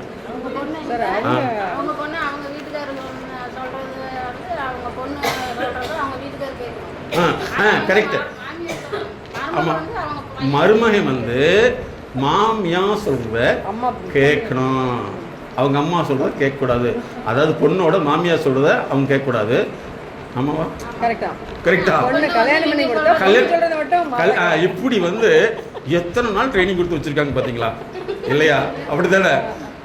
ஸோ இவங்க முன்னாடி நீங்கள் என்ன செய்யுங்கன்னா, மேக்ஸிமம் வந்து உங்களுடைய திறமையை காட்டக்கூடிய இடம் அதுவல்ல அப்படின்னு நீங்கள் மனசில் வச்சுட்டு உங்களுக்குள்ளே வந்து அந்த நினைப்போடு இருந்துகிட்டே இருங்க. கண்டிப்பாக ஒரு லைஃப்பில் உங்களுக்கு ஒரு நல்ல ஒரு மாற்றம் வந்துடும். இவங்களை நினச்சி நொந்து வெந்து கஷ்டப்பட வேண்டியதே இல்லை. நொந்துட்டோன்னு யாருக்குமே சொல்ல வேண்டியதில்லை. அப்படி சொல்லணும்னா மேடத்தில் மட்டும் சொன்னீங்கன்னா நொந்ததுக்கு வேறு ஒரு வழி வாய்ப்பு இருக்குது. மற்றவங்க சொன்னீங்கன்னா வாய்ப்பே இல்லை. ஏன்னா யாருமே விரும்பவே மாட்டாங்க. ஓகே, எல்லாம் பழகிட்டீங்களா? Are you happy? Yes. Take ஒரு சீட். பொதுவாக வந்து உங்களுக்கு பெண் குழந்தைகள் இருந்தால் அந்த குழந்தைகளை வந்து எஜுகேஷனல் டெவலப்மெண்ட், அது சுயமாக டெவலப் ஆகணும். சொல்லி கொடுத்து டியூஷன் போய் வரக்கூடாது. செகண்ட் வந்து இனிமேல் கன்சியூமர், டிஜிட்டல் கன்சியூமரிசம் அப்படின்னு சொல்கிறாங்க. ஒவ்வொருத்தருமே சம்பாதிக்கிறது அத்தனையுமே பொருள் வாங்க சொல்லி தான் மக்களை ட்ரெயினிங் பண்ணுறாங்க. உங்களுக்கு ஃபாலோ பண்ண முடியுதுங்களா? மக்கள் என்ன செய்யணும், எந்த பணமே அவங்க வச்சுக்க கூடாது. அதனால் பெண்களாக இருந்தால் பணத்தை வந்து சேமிக்க வைக்கிறதுக்கு நீங்கள் பழகணும். தேவையில்லாமல் ட்ரெஸ் எடுக்கிறது அவங்களுக்கு ஒரு மிகப்பெரிய இழப்பை ஏற்படுத்திடுவாங்க. இனிமேல் வந்து நகை வந்து நீங்கள் வாங்கவே முடியாத அளவுக்கு கொண்டு வர போகிறாங்க. தெரியுமா உங்களுக்கு? இப்போவே வாங்க முடியாது, இன்னும் அதிகமாகும். 2 lakhs வரைக்கும் போகிறாங்க. அப்போ என்னென்னா இந்த சூழ்நிலை வரனால உங்கள் பெண்ணை எப்படி வளர்த்தணுமா, மெயினாக உங்கள் பொண்ணு வந்து எல்லா வேலையும் செய்கிற அளவுக்கு பழக்கிடணும். அது எதுக்குன்னா நாளைக்கு அது எந்த வகையிலும் கஷ்டப்படாது. இல்லைன்னா யாராவது ஒரு வார்த்தை சொன்னாலோ ஒரு வேலை செய்ய முடியலனாலோ, இன்றைக்கி நாங்கள் பார்க்குறோம்மா நிறைய ஹை குவாலிஃபைடு பர்சன்ஸ் வந்து வீட்டில் டம்ளர் கழுவு தெரிய மாட்டேங்குது. சரியா? சம்பளம் வாங்கி வேலையாளுக்கு மட்டும்தான் கொடுக்க வேண்டியது இருக்குது. வேலைக்காரங்க சொன்ன மாதிரி கேட்பாங்களா? கேட்க மாட்டாங்க. இதில் வந்து ரொம்ப மன அழுத்தத்துக்கு உண்டாகிறாங்க. ஒரு பெண் குழந்தையை வளர்த்துறது வந்து நீங்கள் வளர்ந்த விவரம் வேறு, இன்றைக்கி இருக்கிற ஒரு உலகம் வேறுங்கிறத நீங்கள் புரிஞ்சுக்கிட்டு அவங்களுக்கு எப்படியெல்லாம் கைட் பண்ணி அவங்கள தாங்கும் திறனுடைய பெண்ணாக மாற்றணும். எப்படி தாங்கக்கூடிய திறன்? எங்கே பேசணுமோ அங்கே பேசணும், எங்கே பேசக்கூடாதோ அங்கே பேசக்கூடாது. திறமையை காமிக்க வேண்டிய இடத்துல திறமையை காமிக்கணும். திறமையை வெறுக்கக்கூடிய இடத்துல வந்து போராட்ட வேண்டிய அவசியம் இல்லை. ஸோ இந்த மாதிரி நம்ம அவங்கள வளர்த்திட்டோம்னா அவங்களும் சாதனை பெண்ணாக மாற முடியும். அதனால் இன்னிலிருந்து ட்ரை பண்ணுங்கள். அதே மாதிரி உங்கள் ஹஸ்பண்டை பற்றி யார் எதை சொன்னாலும் அக்செப்ட் பண்ணவே பண்ணாதீங்க. சரிங்களா? உங்கள் ஹஸ்பண்டை பற்றி உடல் மருத்துவத்தை எப்படி டாக்டர்கிட்ட சொல்லுவீங்களோ அதே மாதிரி தான் அவருடைய பிரச்சனைகளோ வந்து ப்ரொஃபஷனலாக இந்த மாதிரி உள்ளவங்ககிட்ட சொல்லிட்டிங்கன்னா அதிலிருந்து எப்படி வெளியே வரலாம்னு சொல்லிடுவாங்க. இன்றைக்கி நிறைய இடங்களில் வரக்கூடியது என்னென்னா தவறான பழக்கங்கள், திருமணம் தாண்டிய பிரச்சனைகள், இதெல்லாம் வந்து நிறைய பாதிக்கிறாங்க. அதில் வந்து நீங்கள் நேரடியாக டீல் பண்ணி அதை பாதிப்பை ஏற்படுத்திடக்கூடாது. இது எதுக்குன்னா உங்களுக்காக இல்லை, மற்றவங்க யாராவது உங்கள் நெருங்கிய ஃப்ரெண்டு இருந்தால் கூட இந்த மாதிரிலாம் பண்ணிடக்கூடாதுன்னு அவங்களுக்கு கைட் பண்ணுங்கள். யாருடைய கதையும் கேட்டுறாதீங்க. மெயினாக முக்கியமான இது தான். அடுத்தவங்க கதையை கேட்கவே கூடாதீங்க, அடுத்தவங்க அட்வைஸும் பண்ணிடாதீங்க. ஏன்னா அது பின்னாடி உங்களுக்கு பாதிப்பை ஏற்படுத்தும். ஸோ இனிமேல் வந்து சாதனை பெண்ணை மறிக்கலாம் அல்லவா? ஹாப்பியாக இருக்கு. இனிமேல் எங்கே போனாலும் சந்தோஷமாக இருக்குன்னா அதே மாதிரி வந்து இன்னொன்று முக்கியமான விஷயம், ஆண் குழந்தைகள் இருந்தால் அவங்களுக்கு வந்து காஸ்ட்லியான பைக் வாங்கி கொடுக்குறத தவிர்த்து கொள்ளுங்கள். காஸ்ட்லியான ஸ்கூல், காஸ்ட்லியான காலேஜுங்கிறது படிக்கக்கூடிய இடம் அல்ல, என்ஜாய் பண்ணக்கூடிய இடம். சரியா? அதனால் உங்களுடைய பணத்தை வந்து அறிவுக்கு செலவு பண்ணுங்கள், டிகிரிக்கு செலவு பண்ணாதீங்க. Can you understand? Okay, good. இப்போ அடுத்து வந்து மேடம், பிரியா மேடம் உங்கள்கிட்ட வருவாங்க. அவங்க வந்து பெண்களுக்கான பல்வேறு சாதனைகளை செஞ்சிட்ருக்காங்க. அதே மாதிரி வந்து பல லட்சக்கணக்கான மாணவர்களுடைய கல்வித்தரத்தை உயர்த்துறாங்க. உதாரணத்துக்கு படிப்பு வரலைங்கிறதுக்கு பல காரணங்கள் இருக்குது. அவங்களுக்கு ரீடிங் ப்ராப்ளம் இருக்கும், கான்சன்ட்ரேஷன் ப்ராப்ளம் இருக்கும், மெமரி ப்ராப்ளம் இருக்கும், ரைட்டிங் ப்ராப்ளம் இருக்கும். அதே மாதிரி வந்து அவர்களுடைய அந்த மெமரியில் வந்து இருக்கிறத வந்து எழுத முடியாத ப்ராப்ளம் இருக்கும். இதெல்லாம் அவங்க மாத்திரம் ஸ்பெஷல் கன்சன்ட்ரேட் எடுத்துருக்காங்க. சொல்ல முடியாத அழுத்த நினைவுகள், அடக்க முடியாத அழுகை, கட்டுப்படுத்த முடியாத கோபம், தாங்க முடியாத கஷ்டம், தன்னை யாரும் புரிந்து கொள்வதில்லை என்ற ஏக்கம், அதிகமான பயம், தூக்கமின்மை, உடல் சார்ந்த வலி, இன்னும் இது போன்று பல சிக்கல்களிலிருந்து விடுபட நாங்கள் உதவுகிறோம். அணுகவும். உளவியல் முதல் உதவிக்கு MSK just call 93 602 53 930. MSK life clinic foundation.